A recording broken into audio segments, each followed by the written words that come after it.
ઝાલોદ નગરપાલિકા દ્વારા દબાણ દૂર કરવાની કામગીરી હાથ ધરાઈ હતી, પરંતુ પ્રાંત અધિકારીનો સ્ટે આવતા કામગીરી અટકી હતી।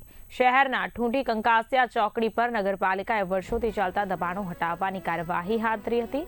દબાણ દૂર કરવા માટે જેસીબી, ટ્રેક્ટરો અને ચુસ્ત પોલીસ બંદોબસ્ત સાથે કાર્યવાહી તંત્ર દ્વારા હાથ ધરવામાં આવી હતી। સાથે જ દબાણ તોડવા આવેલી ટીમને પ્રાંત અધિકારીઓનો સ્ટે મળતા તાત્કાલિક કાર્યવાહીને રોકવામાં આવી હતી। સ્ટે મળતા હવે તંત્ર પર સવાલ થઈ રહ્યા છે કે જો બધું ગેરકાયદેસર હતું તો છેલ્લી ઘડીએ સ્ટે કેમ? કોના ઇશારે કાર્યવાહી અટકાવી? રાજકીય દબાણ કે તંત્રની મોટી ખામી? ઝાલોદમાં હાલ આ મુદ્દો સૌથી મોટો ટોક ઓફ ધી ટાઉન બન્યો છે। અમો કેબિન ધારકો બાંસવાડા નાકા પાસેથી વર્ષોથી વકીલ શ્રી ઇકબાલભાઈ આદમભાઈ પટેલની જમીનમાં કેબિનમાં રોજીરોટી મેળવતા આવીએ છીએ।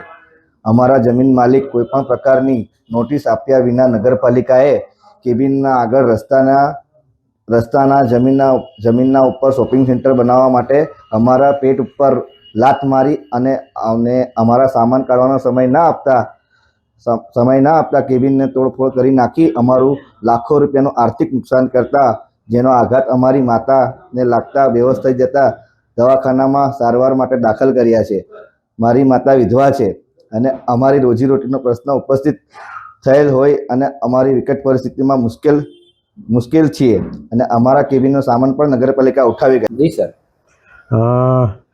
ઝાલોદ નગરપાલિકા દ્વારા આજે ઝાલોદ શહેરની ઠૂઠી કંકાસિયા ચોકડી ઉપર બાંસવાડા રોડ પર એક જૂના જિલ્લા સ્વાગતના પ્રશ્ન અન્વયે જે દબાણ હતું એ તોડવા માટેની કાર્યવાહી હાથ ધરવામાં આવી હતી। આ જગ્યાએ 4 નોટિસ આપવા છતાંય દબાણદારે સ્વેચ્છાએ દબાણ હટાવેલ નહોતું, એટલે ન ચૂકે નગરપાલિકા દ્વારા આજે પોલીસ બંદોબસ્ત સાથે રસ્તા પૈકીની જગ્યાનું એ દબાણ હટાવવાની કાર્યવાહી હાથ ધરવામાં આવેલી હતી।